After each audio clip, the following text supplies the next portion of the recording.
Hi, this is வஷிபா tales. Shiva Maha Purana பதிவுகளை தொடர்ச்சியாக பார்த்துக்கிட்டு வரோம். அதில் இது 3ஆம் பதிவு. மற்ற 2 பதிவுகளை நீங்கள் கேட்கணும்னா டிஸ்கிரிப்ஷனில் லிங்க் ஷேர் பண்ணியிருக்கேன், யூஸ் பண்ணிக்கோங்க.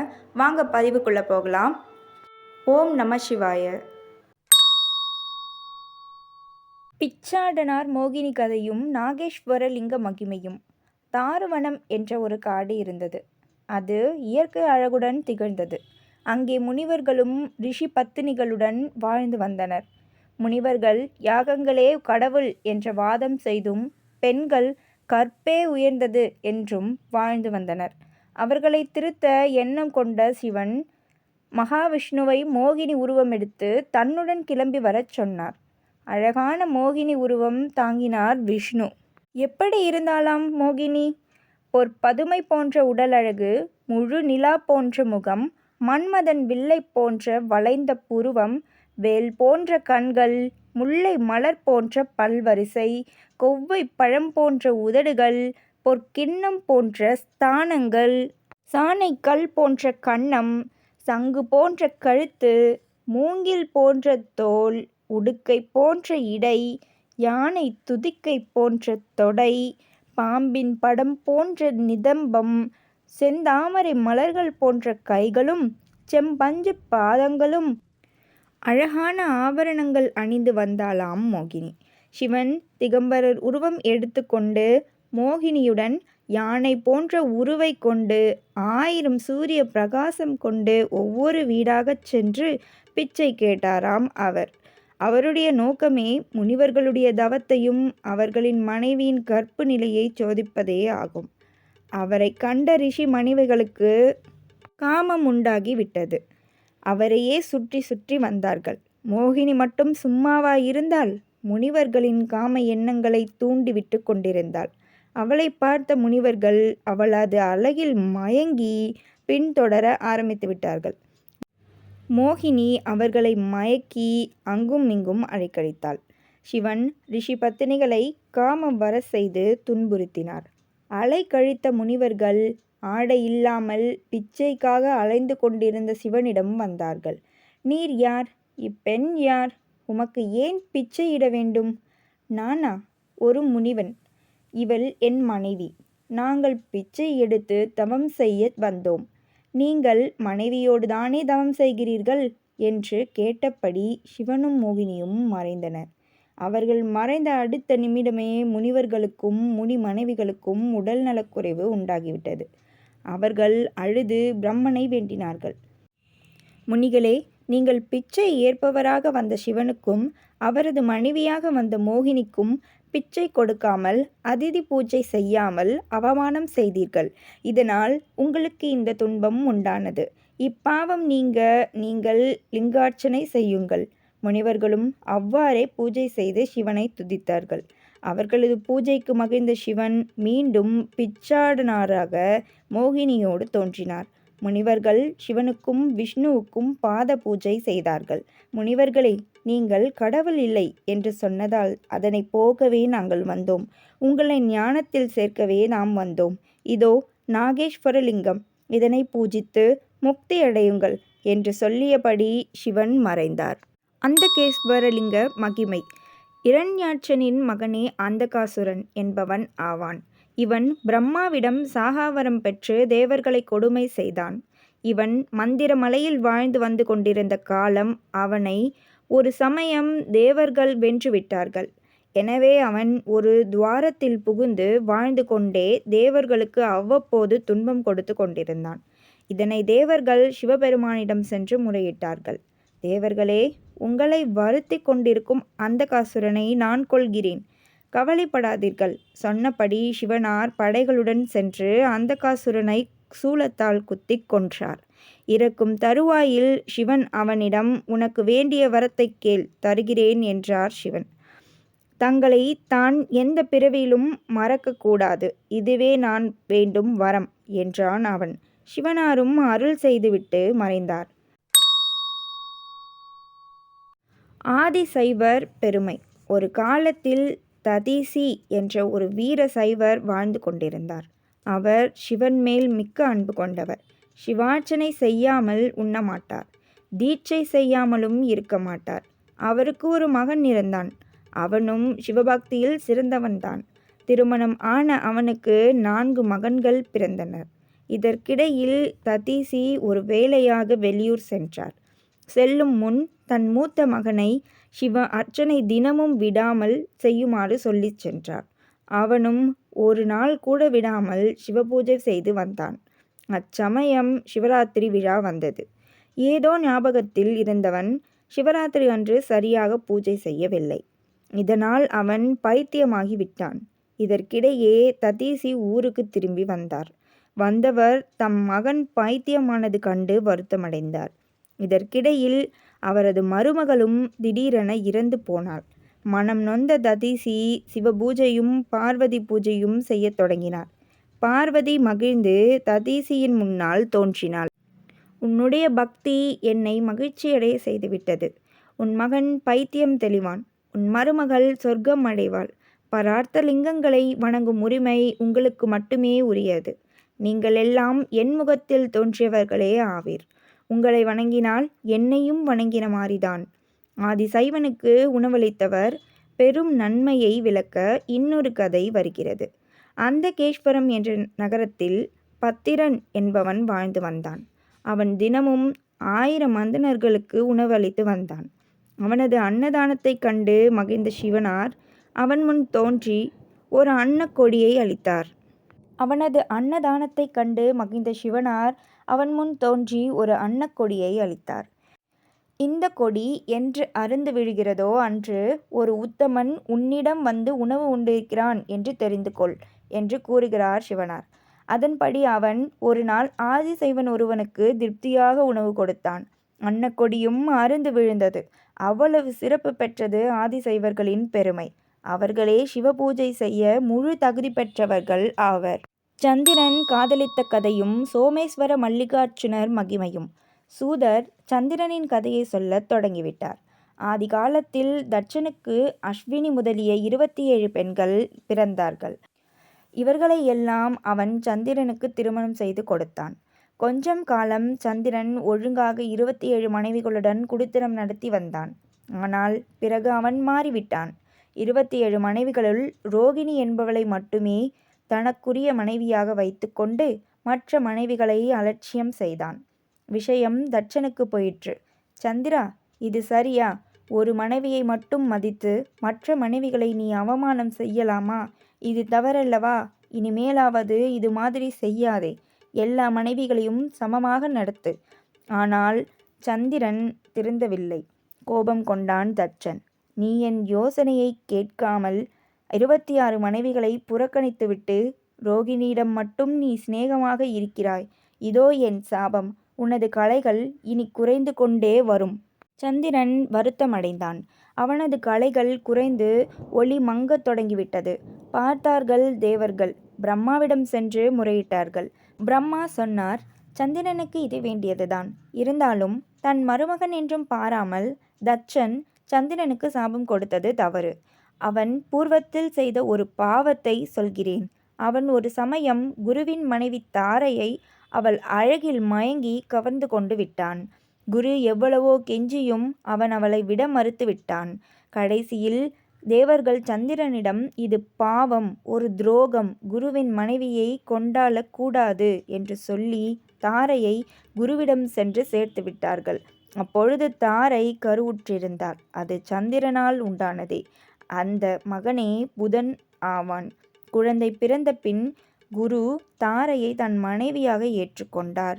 இப்படிப்பட்ட சந்திரன் இன்னும் திருந்தவில்லை போலும் என்று சொன்ன பிரம்மா சந்திரனை அழைத்தார். சந்திரா, நீ பிரபாச தீர்த்தம் சென்று சிவலிங்கத்தை நிறுவி மிருத்யுஞ்சய மந்திரத்தால் 10 கோடி தரம் ஜபம் செய். சிவன் தோன்றி உனக்கு அருள் செய்வார் என்றார். சந்திரனும் அவ்வாறே பூஜை செய்தான். சிவனார் தோன்றினார். சந்திரா, உனக்கு என்ன வரம் வேண்டும் கேள் என்றார். அதற்கு சந்திரன், என்னுடைய நோயை தாங்கள் போக்கி அருள வேண்டும் என்றான். சாபத்தை மாற்ற இயலாது. ஆனால் வேறு ஒரு நிவாரணம் தருகிறேன். மாதத்தில் பாதி நாட்கள் உன் கலைகள் வளரவும் மீதி பாதி நாட்கள் உன் கலைகள் தேயவும் அருள் செய்கிறேன். சந்திரன் மகிழ்ந்தான். சந்திரகுண்டம் என்ற தீர்த்தத்தையும் அமைத்தான். சிவனும் அங்கு சோமேஸ்வரர் என்ற பெயரோடு நிலை பெற்றார். இங்கு வந்து சிவதரிசனம் செய்பவர்களின் வியாதிகள் நீங்கும். வேதியரை வருந்தியவன் கதையும் விந்தியின் கதையும் ஓங்கார லிங்கங்களின் மகிமையும். ஹிப்பிரா நதி தீரம் ஒன்று இருந்தது. அங்கு அவந்திகாபுரி என்ற ஊர் ஒன்று இருந்தது. இங்கு வேதபிரியன் என்பவன் சிவ பூஜை செய்வதிலும் சிவார்ச்சனை செய்வதிலும் காலத்தை கழித்து வந்தான். அவனுக்கு 4 பிள்ளைகள் இருந்தார்கள். எல்லோருமே சிவபக்தியில் சிறந்தவர்களே. இந்த ஊருக்கு அருகில் ரத்தினமாலா என்ற மலையில் தூஷணன் என்ற அரசன் இருந்தான். இவன் பிரம்மனிடம் வரம் பெற்று மக்களை துன்புறுத்தி வந்தான். யாரையும் யாகங்கள் சிவபூஜை இவற்றை செய்ய அவன் அனுமதிக்க மாட்டான். எல்லா வேதியர்களும் ஒன்று சேர்ந்து சிவசோஸ்திரம் செய்ய தொடங்கினார்கள். அப்பொழுது அங்கு வந்த தூஷணன் வேதியர்களை சிவயோகம் செய்ய விடாமல் தடுத்தான். அப்பொழுது கோபம் கொண்ட சிவன் மகாகலேஸ்வரர் என்ற பெயருடன் ஒரு சத்தம் செய்து வெளிவந்தார். அசுரர் சாம்பலாகி போனார்கள். அடுத்த ஓங்காரலிங்கத்தின் மகிமையை பார்ப்போம். ஒரு சமயம் நாரதர் கோகர்ண ஸ்தலத்தை அடைந்தார். அங்கிருந்த விந்தியகிரி மலையை அடைந்தார். அதன் மன்னன் விந்தனை சந்தித்தார். எனக்கு ஒரு குறையும் இல்லை, நான் நிறைவாக இருக்கிறேன் என்றான் விந்தன். நான் ஒத்துக்கொள்ள மாட்டேன். உன்னை விட மேருமலை உயர்ந்ததாகவும் மகிமை பொருந்தியதாகவும் தேவர்கள் வசிக்கத்தக்கதாகவும் உள்ளது என்று பற்ற வைத்து போய்விட்டார் நாரதர். ஆத்திரமடைந்த மன்னன் விந்தன் சிவனாரை நோக்கி தவம் செய்ய தொடங்கிவிட்டான். அவனது தவத்திற்கு மெச்சிய சிவன் அவன் முன் தோன்றினார். உனக்கு என்ன வரம் வேண்டும் கேள். பெருமானே, நான் மேருமலையை விட உயரமாக வளர வேண்டும், வளர்ந்து கொண்டே போக வேண்டும் என்றான் விந்தன். இந்த வரத்தை உனக்கு நான் தருகிறேன். ஆனால் உனக்கு கர்வம் உண்டாக கூடாது. அப்படி ஆணவம் உண்டானால் உன்னை ஒரு முனியவர் அடக்கி விடுவார் என்று மறைந்தார் சிவன். இவன் பூஜித்த லிங்கமே ஓங்கேஸ்வர லிங்கமாகும். பின் ஒரு சமயம் இவனுக்கு கர்வம் உண்டாக அதனை அழித்தவர் அகத்தியர் ஆவார். பரதகண்ட பெருமையும் கேதேஸ்வர மகிமையும். பிரம்மதேவனின் மகனான மனுவின் மகனே பிரியவிரதன். இவனுக்கு 7 மகன்கள் இருந்தார்கள். இவன் மேருமலையை 7 தீவுகளாக பிரித்து தன் மகன்களுக்கு பிரித்து கொடுத்தான். இப்படி பிரிக்கும் பொழுது 7 கடல்களும் பிரிந்தன. அவனது மூத்த மகனான அக்னித்ரன் தனக்கு கிடைத்த ஜம்பு தீவை ஆண்டு கொண்டிருந்தான். இவன் வமிசத்தில் வந்தவனான ரிஷபன் என்பவனின் மகனே பரதன் என்பான். இவன் பெயராலேயே நமது இந்திய பரதகண்டம் என அழைக்கப்படுகிறது. இப்படிப்பட்ட பரதகண்டத்தில்தான் விஷ்ணு பல அவதாரங்கள் எடுத்தார். நர நாராயணர்களும் இங்கேதான் அவதரித்தார்கள். இவர்கள் சிவபெருமானை வேண்டிக் கொண்டார்கள். அவர்களின் ஆசைப்படியே சிவன் கேதாரீஸ்வரர் என்ற பெயரில் பனியால் மூடப்பட்டிருந்த அவ்விடத்தில் எழுந்தருளினார். பீமாசுரன் சங்கரர் கதை. ராவணனின் தம்பி கும்பகர்ணன். இவனுக்கும் கற்கடி என்பவளுக்கும் பிறந்தவனே பீமன் என்ற அசுரன் ஆவான். இவன் வயது வந்த பிறகு தன் தாய் கற்கடியை நோக்கி, என் தந்தையை பற்றி சொல், நீ ஏன் தனியாக இருக்கிறாய், அதையும் சொல் என்றான். கற்கடி சொல்லத் தொடங்கினாள். பீமா, உன் தந்தை கும்பகர்ணன் ஆவான். அவன் எனக்கு 2வது கணவன் ஆவான். முதல் கணவன் விராதன் என்பவன்.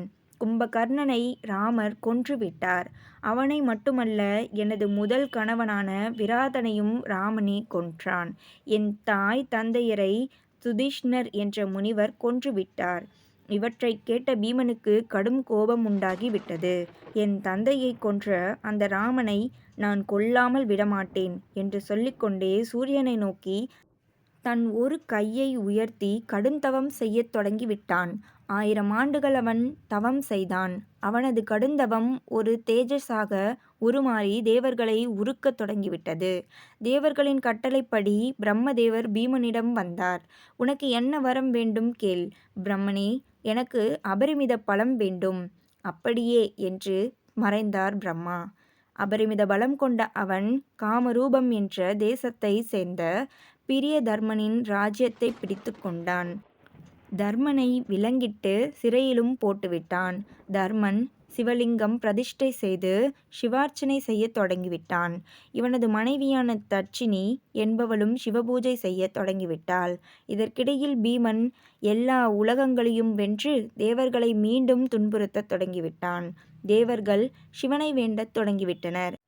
இதற்கிடையில் சிறையில் இருக்கும் தர்மன் சிவ அர்ச்சனை செய்து கொண்டிருப்பது பீமனுக்கு தெரிந்துவிட்டது. சிறைச்சாலைக்கு வந்த அவன், நானே தெய்வம், என்னை வணங்கு, இல்லையேல் உன்னை கொன்று விடுவேன் என்று தர்மனை மிரட்டத் தொடங்கிவிட்டான். அப்படியே உன்னை கொல்கிறேன் பார் என்று சொல்லிக்கொண்டே தர்மன் மேல் கத்தியுடன் பாய்ந்தான். அப்பொழுது லிங்கத்திலிருந்து சிவனார் தம் கையில் சூலத்துடன் வெளிப்பட்டார். சிவனாருக்கும் பீமனுக்கும் பெரும் போர் மூண்டது. இந்த யுத்தத்தில் தேவர்களும் அசுரர்களும் கலந்து கொண்டனர். கோபமடைந்த சிவன் ஒரு சப்தம் செய்தார். அந்த சத்தத்தை கேட்ட அசுரர்கள் சாம்பலாக போய்விட்டனர். எல்லோரும் சிவனை புகழ்ந்தனர். சிவனும் பீமசங்கரர் என்ற பெயரில் எழுந்தருளினார். பிரம்மன் நான்முகனான கதையும் காசியின் மகிமையும். நிர்குணமும் ஞானமும் அழிவில்லாதது. சிதானந்தம், நிர்விகாரம் இவற்றிலிருந்து பிரகிருதியும் புருஷனும் தோன்றினார்கள். நாங்கள் என்ன செய்வது என்று இருவரும் யோசித்து கொண்டிருக்கும் பொழுது ஒரு அசரீரி எழுந்தது. நீங்கள் படைப்புத் தொழிலை துவங்கும் முன் தவம் செய்யுங்கள். அவர்களும் அழகிய நகரம் ஒன்றுக்கு போய் சேர்ந்தார்கள். இச்சமயம் விஷ்ணுவும் பல காலம் தவம் செய்துவிட்டு வியர்வையில் குளித்தார். அவர் வியர்வையானது எங்கும் தண்ணீராய் நிறைந்தது. என்னடா இது இப்படி என்று பார்த்த பொழுது சிவனது காதிலிருந்து ஒரு மணி விழுந்தது. அந்த இடமே மணிகர்ணிகை என்ற பெயர் பெற்றது. விஷ்ணுவின் வியர்வையால் மூடப்பட்ட அந்த நகரத்தை சிவன் தன் சூலத்தால் தாக்கினார். அச்சமயம் விஷ்ணுவின் நாபிக் கமலத்திலிருந்து பிரம்மர் தோன்றினார். அவர் 50 கோடி யோசனை விஸ்தீரணம் உள்ள பிரம்மாண்டம் உண்டானது. நீரிலிருந்து அந்த நரகமானது தண்ணீரின் மேல் நிற்கும் கப்பல் போல் நின்றது.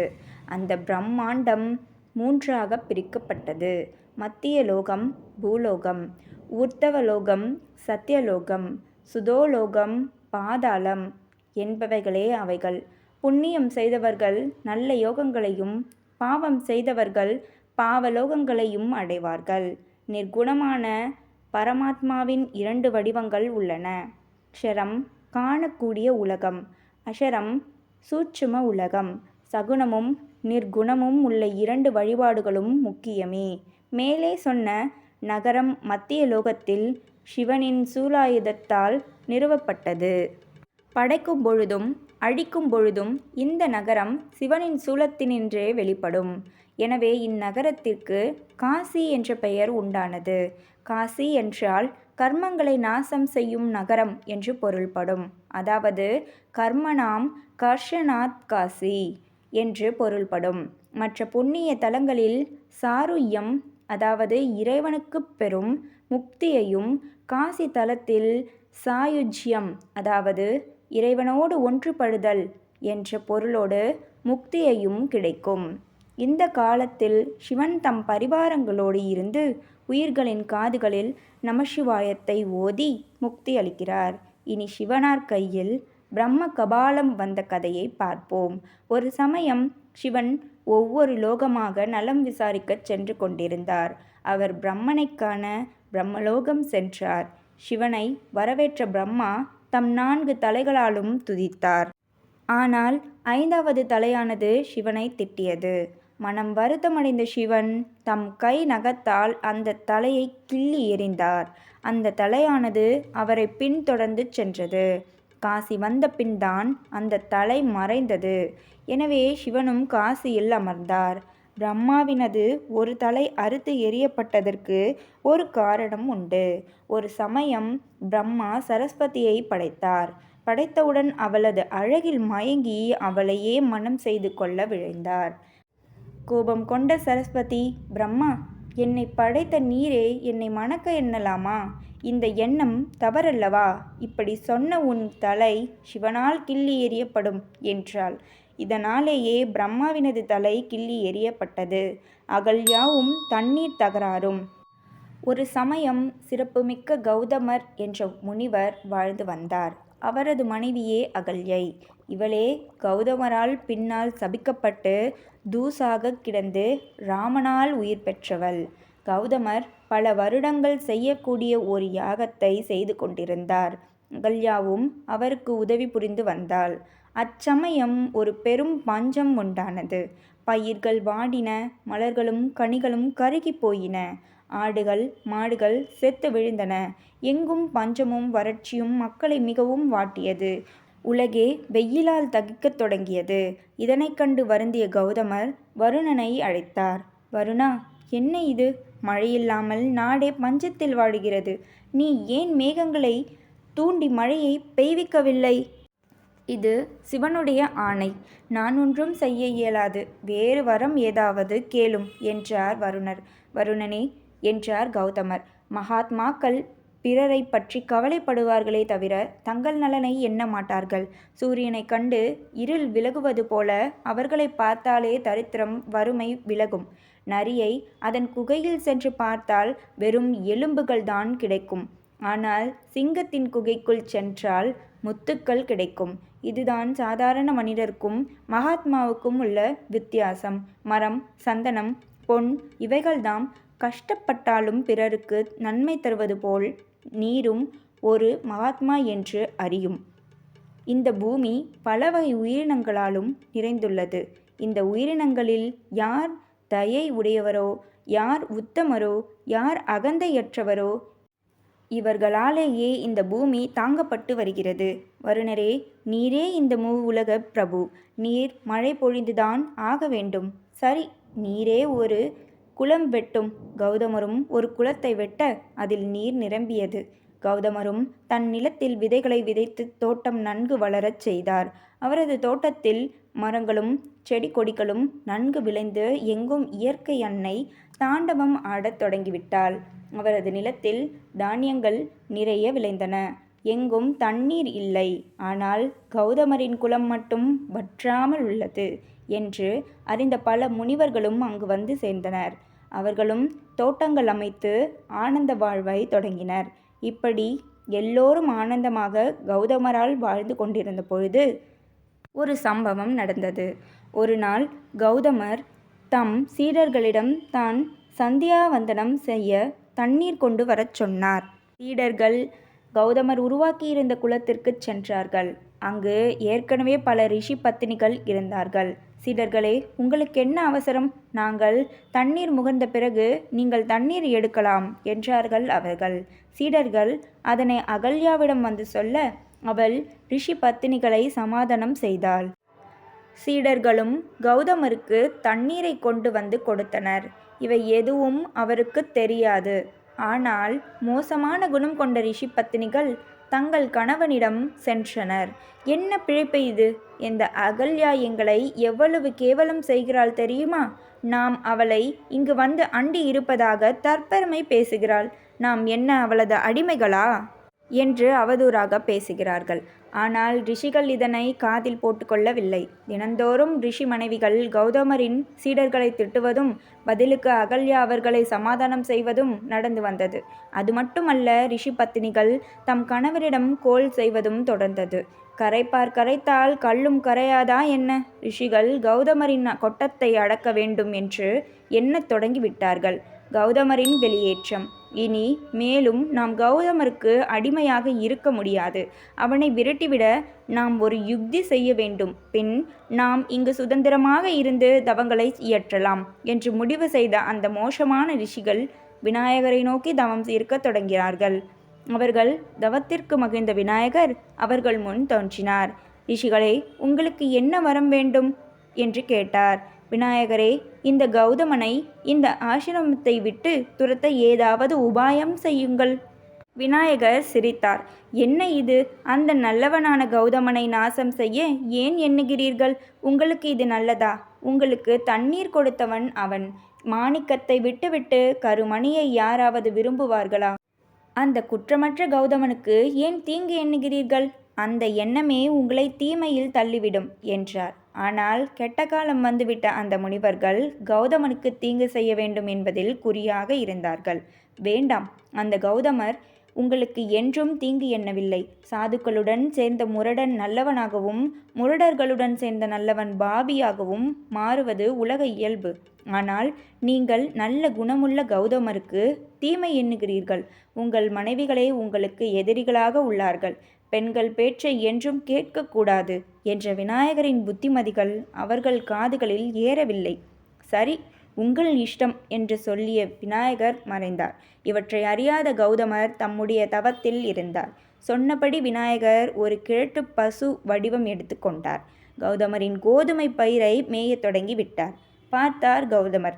பசுவை விரட்ட ஒரு பிடி வைக்கோல் எடுத்து அதன் மீது வீசினார். வைக்கோல் பட்டதோ இல்லையோ, அந்த பசு இறந்து விழுந்து விட்டது. திடுக்கிட்டு போனார் கௌதமர். சுற்றி இருந்த ரிஷிகள் அவரை இகழத் தொடங்கி விட்டார்கள். என்ன கௌதமரே, உமது தவம் ஞானம் என்ன ஆயிற்று? இப்படி ஒரு அப்பாவி பசுவை அநியாயமாக கொண்டு விட்டீரே. இனி யார் அவிசை ஏற்றுக்கொள்வார்கள்? நீரும் உமது மனைவியும் இங்கு இனிமேல் இருக்கக்கூடாது. பசுகத்து என்பது சாதாரணமானதா என்ன? பசு என்பது தேவர்கள் எல்லோரும் வாழும் ஒரு உயிர். அதன் பின்புறம் மகாலட்சுமி உள்ளாள். அதனை கொன்று நீர் இங்கு இருக்க தகுதியற்றவர் ஆவீர் என்றனர். கௌதமரும் தன் மனைவி அகல்யையுடனும் சீடர்களுடனும் பக்கத்திலுள்ள ஒரு சோலைக்குச் சென்று விட்டனர். 15 நாட்கள் சென்று அவர் முனிவர்களை அழைத்தார்.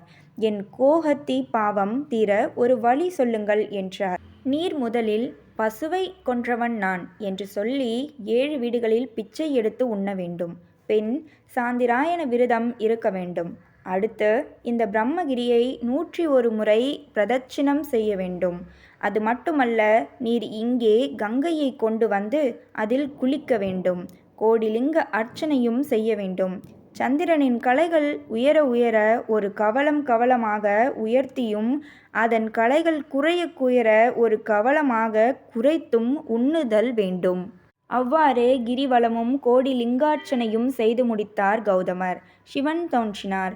சிவனே, பரம பொருளே, பக்தர்களுக்கு சுகம் கொடுப்பவரே, மாயை ரூபியே, எல்லா உயிர்களிடமும் உள்ளவரே, விஷ்ணு ரூபம் உடையவரே, சர்வ வியாபியே, வியாபிக்கப்படும் பொருளாக உள்ளவரே, சர்வ மாயமாய் உள்ளவரே, அகாரம் முதல் ஷகாரம் வரை உள்ளவரே, உமக்கு நமஸ்காரம் என்று பணிந்த கௌதமர் தம் பாவத்தை மன்னிக்க வேண்டினார்.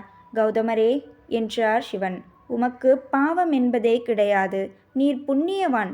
கபட அந்தணர்கள் செய்த சூழ்ச்சியே அந்த பசு இறந்த நிகழ்ச்சி. உம்மை தரிசித்தாலே பாவங்கள் தொலையும். இருந்தும் அவர்களை தாங்கள் தண்டிக்க கூடாது. அவர்கள் இப்படி செய்யாமல் இருந்தால் எனக்கு உங்கள் தரிசனம் கிடைத்திருக்குமா என்ன? எனக்கு தாங்கள் ஒரு வரம் தந்தாலே போதும். அதாவது கங்கை இங்கே வர வேண்டும்.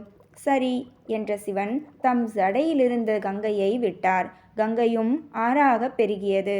கௌதமரும் அதில் குளித்து தம் பாவத்தை போக்கிக் கொண்டார். காசியில் குளித்தாலும் இங்கே கங்கையில் குளித்தாலும் ஒரே பலன்தான். கங்காத்வாரமும் தியம்பகலிங்க மகிமையும். இதுவே கங்காத்வாரம் ஆகும். சிம்ம ராசியில் குரு நுழையும் பொழுது இங்கு குளித்தால் விசேஷமாகும். இந்த நதியை கோதாவரி என்றும் சொல்லுவர். கௌதமர் தம் பிரார்த்தனையால் கொண்டு வந்த கங்கையே இது.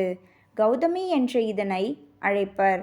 பிற நதிகளும் தங்கள் பாவங்களை இங்கே குளித்து தீர்த்து கொள்ளும். அவ்வளவு சிறப்பு வாய்ந்தது இது. இனி கௌதமருக்கு துரோகம் செய்த ரிஷிகள் கதி என்னவாயிற்று? அந்த அந்தணர்கள் கோதாவரியில், அதாவது கங்கையில் குளிக்க வந்தார்கள். ஆனால் பாவிகளான அவர்களை கண்ட அவள் அங்கிருந்து மறைய தொடங்கிவிட்டாள். கௌதமர் அவளை போக விடாமல் தடுத்தார். தீமை செய்தவர்களுக்கு நன்மை செய்பவர்களே உத்தமர்கள். நீ இவர்களை மன்னித்து அருள் செய்ய வேண்டும். சரி, அதற்கு முன் அவர்கள் பிரம்மகிரியை 101 முறை வலம் வர வேண்டும். அந்த அந்தணர்களும் அவ்வாறே செய்ய கங்கை அவர்களை மன்னித்தாள். அவர்களும் தர்பை புல்லால் செய்த பவித்திரத்தை அணிந்து ஸ்நானம் செய்தார்கள். இது குசாவர்த்தம் என்ற பெயர் பெற்றலாயிற்று. இங்கு குளித்தால் பாவங்கள் நீங்கும். இந்த கோதாவரியில் ராமனே குளித்திருக்கிறான். இங்குள்ள சிவனே தியம்பகேஸ்வரர் எனப்படுகிறார். ராவணன் வலிமை பெற்ற கதையும் வைத்தியநாதேஸ்வர மகிமையும். ராவணன் பூர்வத்தில் கைலாசகிரியில் தவமிருந்தான். ஆனால் சிவன் அவன் முன் வரவில்லை. அடுத்து ஹிமோத்கிரியில் லிங்கம் ஒன்றை ஸ்தாபித்த அவன் ஒரு தீக்குண்டத்தை நிறுவினான். லிங்க அர்ச்சனை செய்து கொண்டே தீக்குண்டத்தில் யாகம் செய்தான். ஆனால் இப்பொழுதும் சிவனார் காட்சி அளிக்காததால் கடும் கோபமடைந்தான் ராவணன். என்ன செய்யலாம் என்று யோசித்த அவன் ஒரு பெரிய குண்டத்தை மீண்டும் உருவாக்கினான். தன் தலைகள் ஒவ்வொன்றாக வெட்டி தீயில் போடத் தொடங்கிவிட்டான். 9 தலைகளை தீயில் ஆகுதியாக போட்டு விட்டான். சிவனார் வரவில்லை. விட்டானா? தன்னுடைய 10வது தலையையும் கத்தியால் வெட்டி எரிய ஆரம்பித்து விட்டான். பொறுக்கவில்லை சிவனுக்கு. அவன் கையை பிடித்து விட்டார். உனக்கு என்ன வரம் வேண்டும் கேள். எனக்கு அதிக வலிமையும் நான் இழந்த தலைகளும் வேண்டும் என்றான். தந்தேன் என்று மறைந்தார் சிவன். அவ்வளவுதான். நடுங்கத் தொடங்கிவிட்டார்கள் தேவர்கள். இனி என்ன அனர்த்தம் விளையுமோ? இனி ராவணன் நம்மை என்ன பாடுபடுத்த போகின்றானோ? சிவன் பாட்டுக்கு வரத்தை கொடுத்து விட்டு போய்விட்டாரே. இப்பொழுது இங்கு வந்த நாரதர், தேவர்களே கவலை வேண்டா, நான் பார்த்து கொள்கிறேன் என்றார். நாரதர் நேராக ராவணனிடம் சென்றார். என்ன ராவணா, எப்படி உள்ளாய்? நீ இவ்வளவு சந்தோஷமாக இருப்பதற்கு என்ன காரணம் என்று கேட்டார். நான் சிவார்ச்சனை செய்து அளவற்ற பலம் பெற்றிருக்கிறேன். நான் யாகம் செய்த பொழுது சிவன் முதலில் தோன்றவில்லை. அதிர்ச்சியடைந்த நான் என் தலைகள் ஒவ்வொன்றையும் நெருப்பில் வெட்டி போட ஆரம்பித்தேன். 10வது தலையையும் வெட்டி போட போகும்பொழுது சிவனார் என் முன் தோன்றிவிட்டார். அளவற்ற பலத்துடன் நோயின்றி இரு என்று சிவன் வரத்தை வழங்கினார். அது மட்டுமல்ல, இந்த இடத்தில் வைத்தியநாதேஸ்வரர் என்ற பெயருடன் சிவன் எழுந்தருளினார். பின்பு அந்த பலத்தால் 3 உலகங்களையும் வென்றேன் என்றான் ராவணன். நான் நம்ப மாட்டேன் என்றார் நாரதர். நீ சிவபெருமான் இருக்கும் கைலாசகிரியை அசைத்தால்தான் உனது அபரிமித பலத்தை நான் நம்புவேன் என்றார். உடனே கைலாச மலைக்கு கிளம்பிவிட்டான் ராவணன். அங்கே சிவன் தன் பரிவாரங்களுடன் அமர்ந்திருந்தார். மலையை ஒரு தூக்கினான் ராவணன். பிரம்மா உருண்டு ஓடினார். தேவர்கள் அங்கும் இங்கும் விழுந்தனர். மரங்கள் முறிந்து விழுந்தன. அருவிகள் வெட்டி கொண்டு ஓடின. எங்கும் ஒரே குழப்பம். சிவனார் சிரித்து கொண்டார். கொஞ்ச நேரம்தான் எல்லாம் என்று எண்ணிக்கொண்டார். ராவணன் மலையை கீழே வைத்தான். உன் 20 கரங்களும் வெட்டப்பட்டு இறப்பாய் என்று சாபம் கொடுத்தார் சிவன். ராவணன் தன் பலத்தை நிரூபித்த திருப்தியில் சென்று விட்டான். தேவர்கள் அப்பாடா, ராவணன் அழிவான் என்று மகிழ்ந்தார்கள். சிவபுராண பதிவுகளை தொடர்ச்சியாக கேட்க இணைந்திருங்கள். இது வஷிபா டேல்ஸ். நான் உங்கள் வஷிபா. பாய்.